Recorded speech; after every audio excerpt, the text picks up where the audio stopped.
The Somerville Homeless Coalition started in 1985. I've only been here for 10 years, but the story I heard when I came, and I think it's a great story, is that people in Somerville didn't realize there was a problem with homelessness until the Red Line was extended out to Alewife in 1984, I think. And then suddenly there were people hanging out in Davis Square that nobody had ever seen before. They were from Somerville, but if you were homeless in Somerville and you needed help, you'd have to go to Cambridge or go into Boston to get services. So these folks got together. A lot of it came out of the Davis Square Task Force. They got the faith communities involved, and they got the College Avenue United Methodist Church, which had a bowling alley in the basement of the church that had fallen into disrepair. It was a 4-lane bowling alley.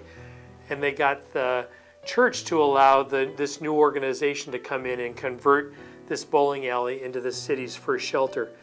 And the shelter opened on February 6th, 1986.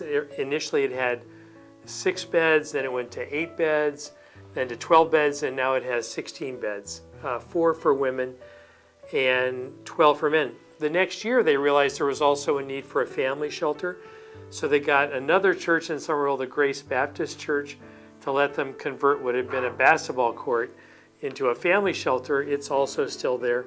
So we have 4 major sites. You know, our administrative office and our case management program are located in the basement of 1 Davis Square. It's that new building that's got a CVS on the first floor and a Boston Sports Club on the second floor.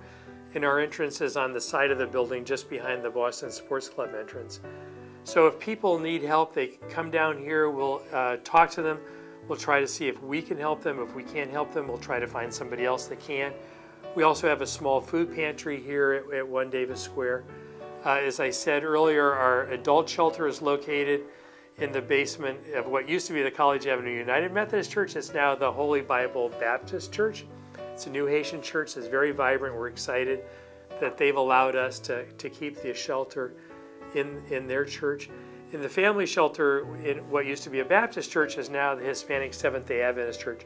And then we have apartments that are scattered all around Somerville, some in Arlington, some in Medford, but mostly in Somerville. So we're always looking for help. Whether somebody wants to volunteer, we have volunteers that work in our shelters. We have volunteers that work in our food kitchen and our food pantry. Last year we had a 42% increase in need at the food pantry. So if somebody wants to do a food drive, especially non-perishable food, we're very grateful for that. And things can be taken down to the main pantry on Franklin Street or brought here to 1 Davis Square. We have people that are able to write a check, people who are able to volunteer. I think that the most important thing, these kinds of issues like hunger and homelessness are things that we can solve if we put our mind to it. So I'm always happy if we can just talk to people and educate them about what these issues are and how we work every day to solve them. If we had enough resources, we could solve the problem in our community.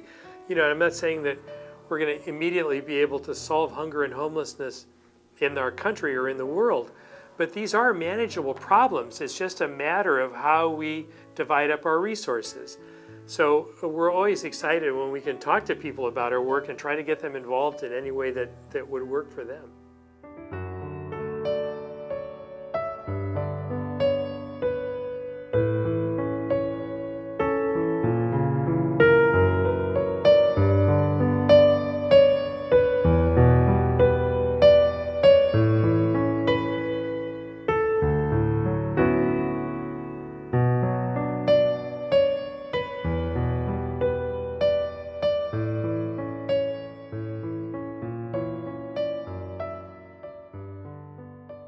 Hi, I'm Francine and I'm the manager of the Somerville Homeless Coalition. And what we do here is bringing people that are homeless. They're like at wit's end, they don't know what to do, or they're in recovery, and make it more comfortable for them and safe. I have 2 other full-time staff and a couple of part-time staff, and we're open. Our hours, for weekends we're open all day, and on holidays all day and all night. But we're mainly closed from 9 to 4, and that is because we don't have the funding to keep the shelter open during the day. What we do need is more shelters or more funding and get these people into housing. And don't wait for a year while they're sitting here waiting for housing. They need to be put in now. They're not people off the streets that are getting put in the shelters. They should be from shelters going into a home of their own. Be more considerate of them. Remember that they're just like you. They don't look like your typical homeless person. You know, if you pick out a homeless person today, it's like a grubby beard, they don't smell too good, and they're begging for money. That's not the homeless today. I have had professors in here, lawyers in here, people that had businesses in here. They lost it all. So they're starting over. So that's a place, you know, when you hit bottom, you know it. And we try to make it better for them.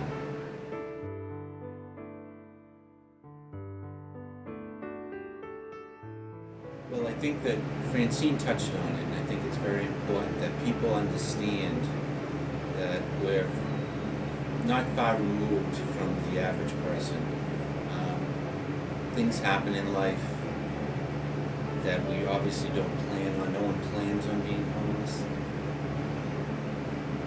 And I think that it's important that people just understand that, you know, we're just like them. You know, it's difficult sometimes when you feel like you're treated differently, you know, as like an outcast.